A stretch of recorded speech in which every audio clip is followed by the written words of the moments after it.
sent my girlfriend away to relax. I wanted things to be easier for her. I truly believed I was doing the right thing. But when she came back, I knew immediately that something was wrong. She looked straight through me. Like she could see me, but didn't recognize me. Like a part of her never came back. And the worst part is, I'm the one who paid for it.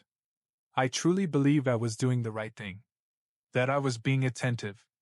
That I was the kind of boyfriend who notices when his partner is running on empty and tries to do something meaningful about it. Now I know it was a mistake.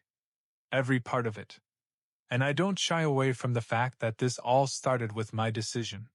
She was exhausted from work. Completely drained. She worked retail, and during the holidays that meant endless shifts, 6 days a week, 12 hours at a time, with breaks that never actually felt like rest.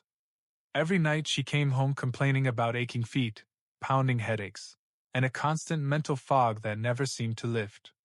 She talked about it constantly, and the moment she finally admitted how bad it had gotten, an idea took root in my head. Wouldn't it be perfect? Not just a gift, but the gift. I didn't want to hand her some cheap $20 gift card for a basic foot soak. She deserved more than that. Something indulgent. Something private. Something high-end. So I started searching online.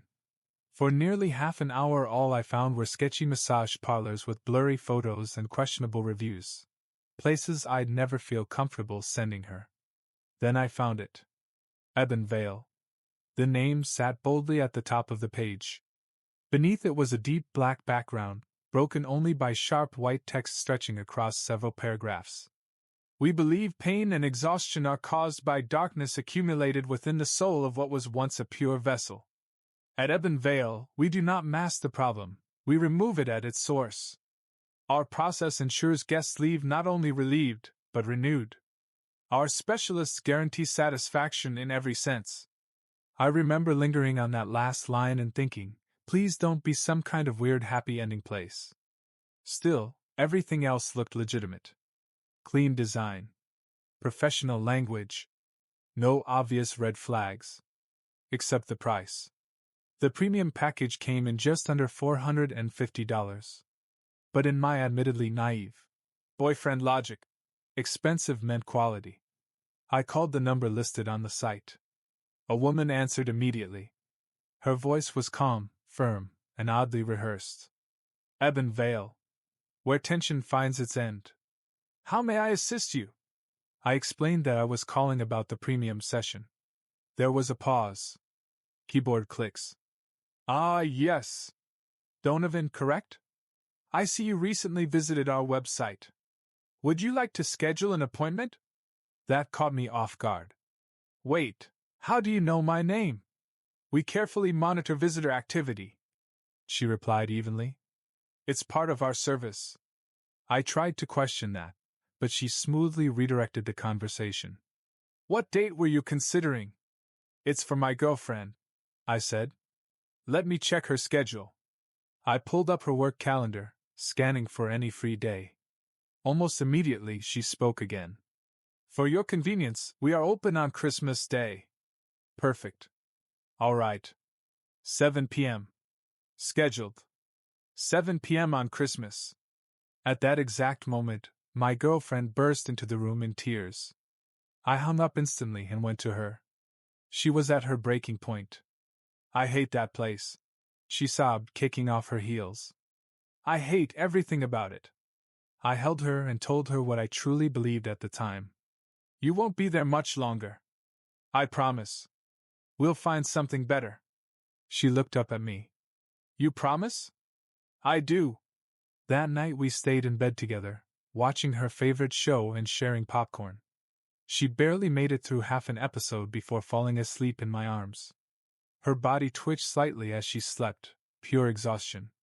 Once I was sure she was out, I moved to my computer. That's when I saw the email. A receipt from the spa. I hadn't entered any payment information. I checked my bank account. $481.50 had been withdrawn. I tried calling the number back. Nothing but a dial tone. I assumed I'd been scammed. The next morning, she was gone. On her pillow was a note. Got called into work.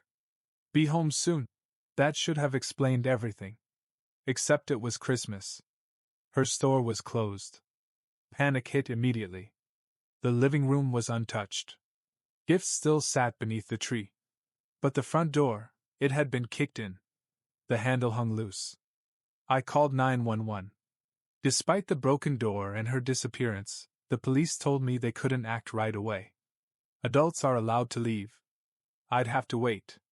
Then my phone buzzed. Reminder, Ebenvale appointment, December 25th at 7 p.m. That's when I knew. I rushed to my computer to document the website. It was gone. Just a blank 404 page.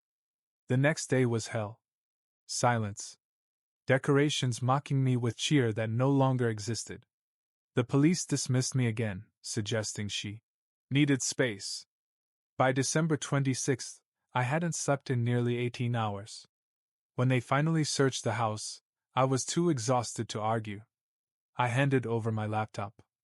After they left, I collapsed into bed. I woke up to pounding at the front door. By the time I reached it, whoever knocked was already gone. Through the peephole, I saw a black van tearing down the driveway. I opened the door. She was there, sitting in a wheelchair, wearing a white robe, a towel wrapped around her hair. She wasn't injured. She was empty. Her skin was flawless. Every blemish gone. Even her birthmark, the one we used to joke was proof she was real. The only mark left was a blood-stained bandage on her forehead. I begged her to respond. She didn't. As I shook the chair, something slipped from her robe. A laminated card. Evie at the top.